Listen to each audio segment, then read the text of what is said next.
Bac ou pas bac? Après plusieurs semaines de flottement, les terminales du lycée franco-allemand de Sarrebruck passent leur baccalauréat à partir de cette semaine.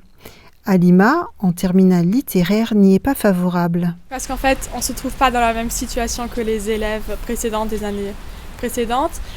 Et donc je trouve que c'est vraiment injuste, vu que nous, on se trouve dans une situation pas normale et l'école fait semblant que tout soit normal alors que c'est pas le cas. Alima aurait préféré, comme en France, le contrôle continu.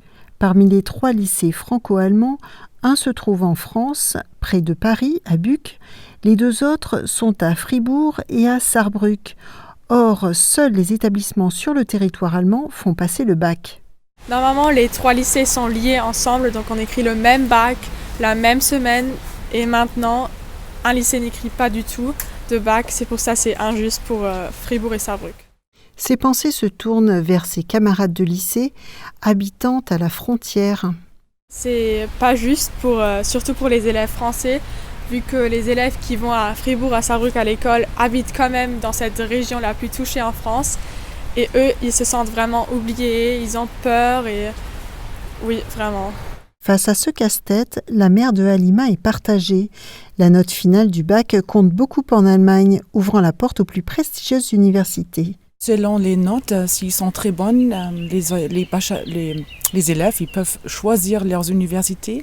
Il y a les universités qui sont plus aimées que d'autres, par exemple Berlin, Munich ou Hambourg, où je sais que ma fille elle aimerait bien y aller. Et si c'est juste un Durchschnittsabitur, comme les élèves le veulent, ils risquent de ne pas être acceptés. Cette année, comme les autres, coronavirus ou pas, l'Allemagne veut que toutes ses classes de terminale, sans exception, soient logées à la même enseigne et obtiennent un bac sur examen et non pas évalué en contrôle continu.